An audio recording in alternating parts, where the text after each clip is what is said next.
श्री गुरुवे नमः।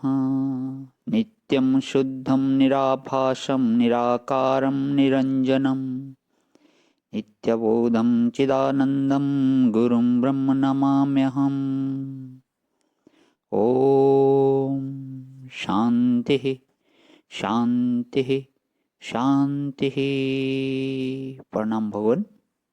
श्वेता श्वेत्रोपनिषद स्वामी श्री अखंडानंद सरस्वती जी महाराज का दिव्य ग्रंथ, जिसमें हमारा भगवान 43वां प्रवचन चल रहा है, ज्ञात्वा पद का अर्थ।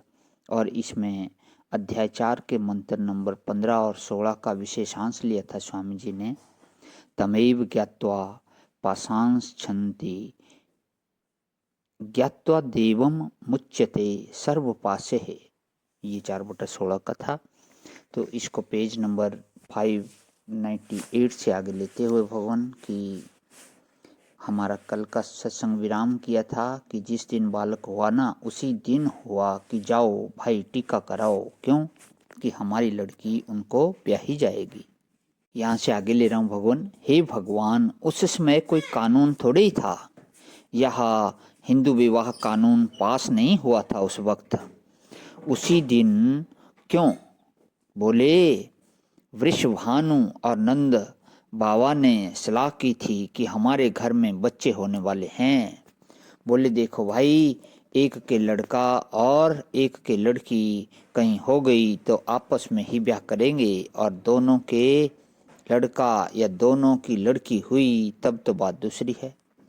लेकिन एक के लड़का और एक की लड़की हुई तो ब्याह आपस में ही होगा। तो खबर महाराज पहुंची, नंद महर घर टोडा जायो तो बरसाने से टीको आयो। उसी समय बरसाने से टीका आ गया। यह नंद नंदन श्याम सुंदर महाराज गोपीचंद हैं। माने यह हमारी आंख से देखने वाला ब्रह्म, यह कान से सुनाई पड़ने वाला ब्रह्म, यह त्वचा से छुआ जाने वाला ब्रह्म, यह रसना से जिसका रस लिया जा सके ऐसा ब्रह्म, जो नाक से सूंघा जाए ऐसा ब्रह्म, जो हाथ से पकड़ा जाए ऐसा ब्रह्म। बोले राम राम राम। ब्रह्म तो सब इंद्रियों से परे हैं।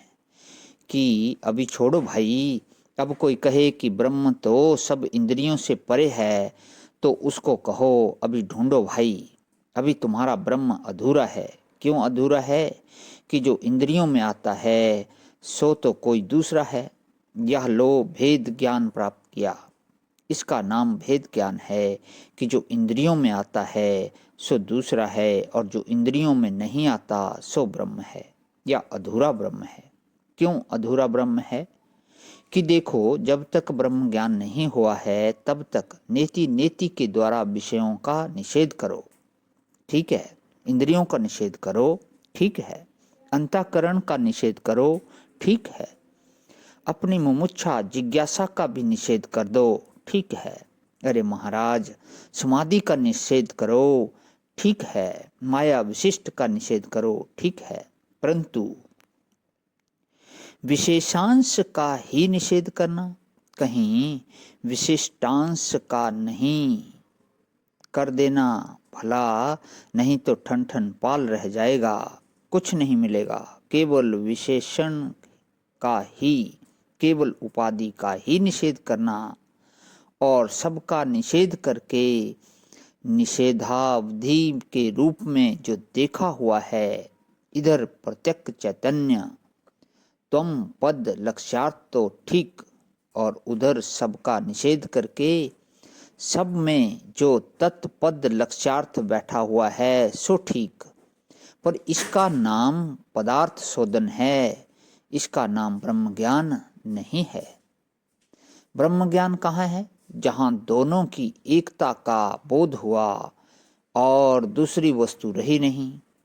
दूसरी वस्तु रही नहीं, इसका यह अर्थ नहीं हुआ कि सब मटिया मेट हो गया या चटनी बन गई। वह दूसरी वस्तु भासती है और है नहीं, बस इसका द्वितीयत्व बाधित हुआ, उसका स्वरूप बाधित नहीं हुआ। और जब द्वितीयत्व बाधित हुआ तब अपना आपा ही शब्द है, स्पर्श है, रूप है, रस है, गंध है, इसी से श्रुतियों में आता है, त्वं स्त्री त्वं पुमान अशी, तद वायुः तद तदु चंद्रमा, तमदेव शुक्रम तद ब्रह्म, तदेव अमृत मुच्यते। एक सर्व मेध्याजी होता है, जैसे अश्वमेघ अश्वमेघयाजी हो, गौमेध्याजी, नरमेध्याजी होता है ना। अरे विश्वमेघयाजी का तो नाम सुनकर ही लोग डर जाएंगे। अश्वमेघ का नाम सुनकर जो लोग डरते हैं, वे जब सुनेंगे कि एक सर्वमेघयाग होता है तो डरेंगे ही। सर्वमेघ का अर्थ होता है जिसमें कार्य कारण भूत संपूर्ण प्रपंच की हत्या की जाती है। एक ऐसा यज्ञ होता है जिसमें कार्य कारणात्मक संपूर्ण प्रपंच की हत्या की जाती है, उसका नाम सर्वमेघ याग होता है। परंतु यह नहीं समझना कि कोई कुल्हाड़ा होगा जिससे सब कटता होगा, या कुल्हाड़े से सर्वमेघ नहीं होता है, या सर्वमेघ यज्ञ होने के बाद वह सर्वमेघयाजी वक्ता बोल रहा है, महाराज तद पश्यत तद भवत तदासीत, उसको देख लिया वही हो गया, क्योंकि वही है। जिसके लिए हिस्से में ब्रह्म के सिवाय दूसरी कोई वस्तु है, अभी निषेध बाकी है। बोले भाई जिज्ञासु हो बहुत अच्छे, मुमुक्षु हो बहुत अच्छे, बहुत अच्छे, रास्ते पर हो सो भी ठीक, लेकिन परमात्मा की प्राप्ति तो तब होती है जब सब परमात्मा ही परमात्मा होता है। परमात्मा के सिवाय दूसरी वस्तु नहीं होती। प्रणाम भगवान। आज ही विराम। ओम शांति शांति शांति।